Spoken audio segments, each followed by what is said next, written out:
Hallo und herzlich willkommen zur April-Ausgabe von Fairnews Aktuell in 2023. Auch in diesem Monat gab es wieder einige sehr spannende Entwicklungen in der Fährschifffahrt. Unter anderem geht es heute um die Verscharterung zweier Tallink-Schiffe, einen neuen Katamaran für den Gotlandverkehr und die Auslieferung der Moby Fantasy. Bleib also bis zum Ende dran, um nichts zu verpassen. Tallink Group verschartert Star und Isabel. Die Ferry Tallink Group hat mit der Irish Continental Group plc einen Vertrag über die langfristige Verscharterung der Fähre Star unterzeichnet.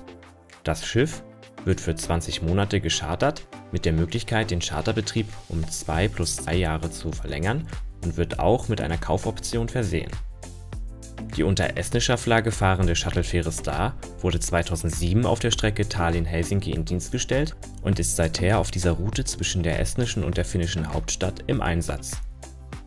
Seit der Indienststellung der Meister vergangenen Dezember bietet sie einen Shuttle-Light-Konzeptdienst zwischen den beiden Hauptstädten an, mit reduzierten täglichen Abfahrten und leicht reduziertem Service an Bord.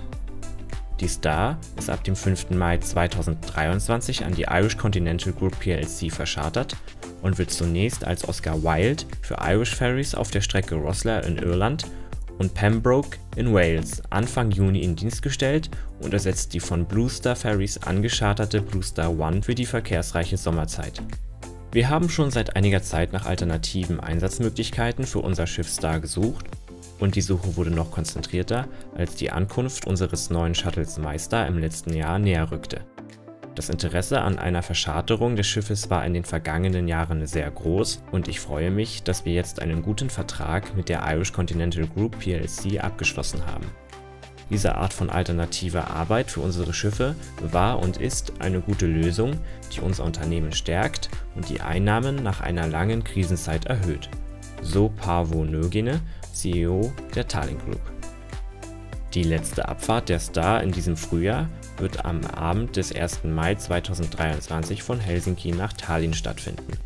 Passagiere, die Tickets für Star-Abfahrten nach dem 1. Mai gekauft haben, werden kontaktiert und erhalten alternative Reisemöglichkeiten auf den anderen Schiffen des Unternehmens. Auch hat die Ferry Tallink Group mit dem kanadischen Unternehmen Bridgman's Floatel LP einen Vertrag über einen mehrjährigen Charter des Schiffes Isabel mit einer Kaufoption unterzeichnet. Die unter lettischer Flagge fahrende Isabel, die vor der Covid-Pandemie auf der Riga-Stockholm-Route des Unternehmens im Einsatz war und seit April 2022 im Rahmen eines Chartervertrags mit der estnischen Regierung ukrainische Flüchtlinge in Tallinn beherbergt, wird ab dem 1. Juli 2023 an Bridgmans verschartert. Der aktuelle Vertrag der Tallink Group mit der estnischen Sozialversicherungsanstalt endet im Juni 2023. Derzeit leben noch etwa 900 ukrainische Flüchtlinge an Bord des Schiffes. Die estnischen Behörden haben Pläne für eine alternative Unterbringung der Flüchtlinge nach Beendigung des Vertrags mit Tallink. Wir freuen uns sehr über diesen neuen Vertrag für unser Schiff Isabel, ein Geschäft, das sich zweifellos positiv auf unser Ergebnis auswirken wird. In den letzten Jahren hat uns das Chartern unserer Schiffe eine gute alternative Einnahmequelle und einen wichtigen Puffer in Zeiten schwieriger Reisebeschränkungen verschafft. Unsere Schiffe und Besatzungen haben sich bei globalen Gipfeltreffen sowie bei den Hilfsmaßnahmen im Zusammenhang mit dem Krieg in der Ukraine als unschätzbare Partner erwiesen. Und es gibt viele Gründe, warum das Chartern von Schiffen mit langfristigen Verträgen für uns geschäftlich sinnvoll ist.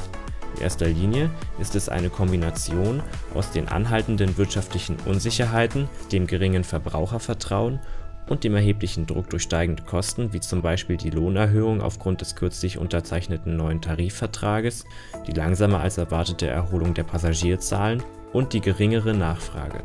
So Paavo Nõgene, CEO der Tallink Group. Es wird erwartet, dass die Isabel zur Renovierung in Tallinn bleibt, bevor sie später in diesem Jahr nach Kanada ausläuft. Neuer Katamaran für Gotlanddienst geplant.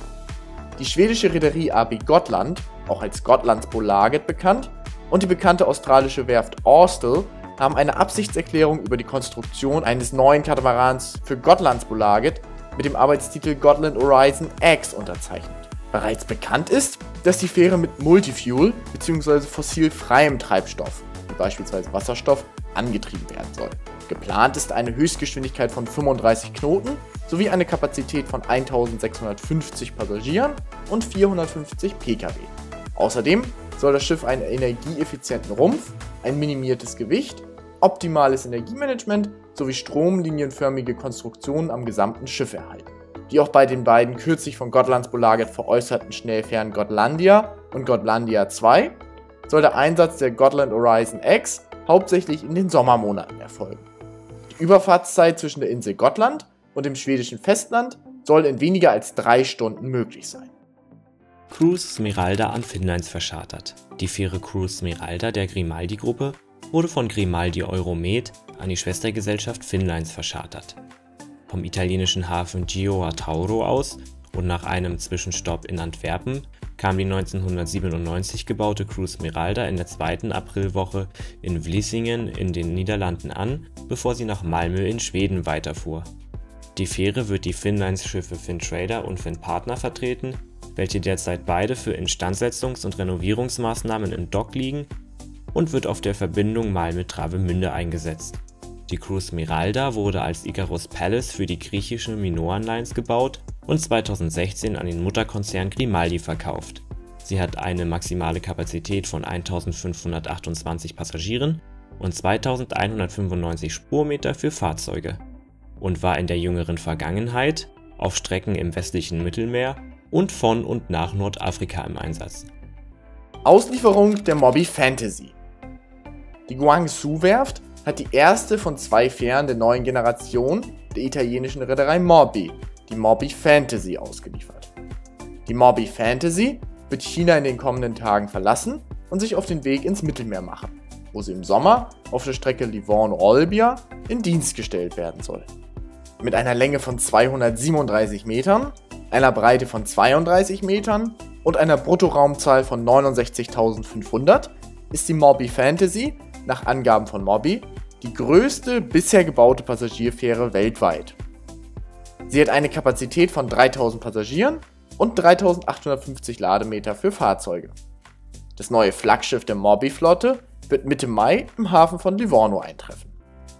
Im Vergleich zu herkömmlichen Fähren, die auf ähnlichen Strecken eingesetzt werden, verursacht die Moby Fantasy über 50% weniger Emissionen. Das Schwesterschiff der Moby Fantasy, die Moby Legacy, wird später im Jahr folgen. Moby Sasa verschartert. Eine weitere Nachricht die Reederei Moby betreffend. Die Fähre Moby Sasa wurde von Società Navigazione Alta Velocità, kurz SNAV, einer MSC-Tochtergesellschaft geschartert. Im Sommer wird sie auf der wiedereröffneten Relation zwischen den Häfen Ancona in Italien und Split in Kroatien eingesetzt werden. Das Schiff wird montags, mittwochs und freitags ab Ancona und dienstags, donnerstags und sonntags ab Split verkehren. Das 1982 für Orla-Line gebaute Schiff bietet 700 Lademeter für Fahrzeuge und kann bis zu 1860 Passagiere aufnehmen. El Venizelos wieder in Dienst gestellt. Ab dem 30. Juni 2023 wird die El Venizelos der Reederei Arctic Lines die derzeitig auf der Route Piräus-Chania verkehrende Blue Galaxy ersetzen. Die Blue Galaxy ist ein von der Reederei Blue Star Ferries betriebenes ehemaliges Schiff der Arctic Lines. Die El Venizelos wird gemeinsam mit der ebenfalls zu Blue Star Ferries gehörenden Illyros diese Relation bedienen. Somit wird zum ersten Mal seit 8 Jahren die Linie Piräus-Chania wieder von 2 Schiffen der Arctic Lines betrieben. Aufgrund der Kooperation der Arctic Lines mit der Attica Group kommt es auf mehreren Linien innerhalb und außerhalb Griechenlands zu einer Teilung der Tonnagekapazitäten beider Unternehmen. Die Blue Star Fähre Blue Galaxy wird über die Sommermonate auf Routen der Dodekanes-Insel tätig sein. Die El Venizelos wurde in den letzten beiden Jahren in Perama aufgelegt, dafür sie keine Verwendung während der Corona-Krise bestand. Für viele griechische Fährenliebhaber geht mit der Reaktivierung der El Venizelos ein herbeigesehnter Wunsch in Erfüllung. Unter anderem auch, weil die El Venizelos eine beeindruckende Geschichte vorweisen kann. Die heutige El Venizelos wurde 1979 als Stena Polanica für Stena Line als Schwesterschiff der heutigen Stena Vision und Stena Spirit in Auftrag gegeben. Aufgrund der starken Verzögerung der Bauten wurden lediglich die beiden ersten Schiffe von Stena Line abgenommen. Der Vertrag für 2 weitere bestellte Schiffe, darunter auch die heutige El Venizelos, wurde jedoch aufgelöst und Fred Olsen Line kaufte diese unter dem Namen Bonanza. Auch die Fred Olsen Line kündigte den Vertrag und Arctic Lines erwarb 1990 das unvollständige dritte Schiff der Serie unter dem Namen Kaiden II. Arctic Lines ließ das unfertige Schiff zur Fertigstellung nach Perama schleppen. Dort wurde die Kaiden II an die griechische Infrastruktur angepasst und fertiggestellt. Sie war nach Fertigstellung zeitweise das größte Fährschiff im Mittelmeer und ist bis heute das größte Fährschiff unter griechischer Flagge. Das vierte und letzte Schiff der Bauserie, die Stena Baltica, wurde 1986 von Stena Line bei der Werft storniert. Der Rohbau wurde ebenfalls an eine griechische Reederei verkauft. Sie wurde in Regent Sky umbenannt, ging aber niemals in Dienst, da die Reederei den Betrieb 1995 einstellte. Nach mehreren Eigentümerwechseln wurde die Regent Sky, die zu 60% fertiggestellt war, 2011 in der Türkei verschrottet. Das war es nun schon mit der April-Ausgabe Fernnews Aktuell. Wenn du auch in Zukunft gut über die Welt der Fährschifffahrt informiert sein möchtest, dann lass jetzt gerne ein Abo da, um den Kanal zu unterstützen und in Zukunft nichts mehr zu verpassen. Wenn du noch mehr über aktuelle Entwicklungen der Fährschifffahrt erfahren möchtest, sieh dir gerne noch hier rechts die letzte Ausgabe Fernnews Aktuell an. Unter anderem ging es dabei um den erwähnten Verkauf der Gotlandia und Gotlandia 2. Viel Spaß dabei und bis bald!